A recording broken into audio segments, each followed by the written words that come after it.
Tapos mo siya. At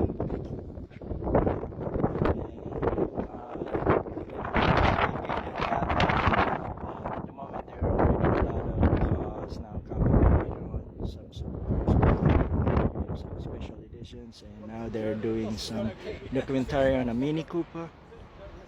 Look at that. There you go, and that's my car there. As part of the Gaydon gathering, later on they will allot the parking space for those who are participants for the car show.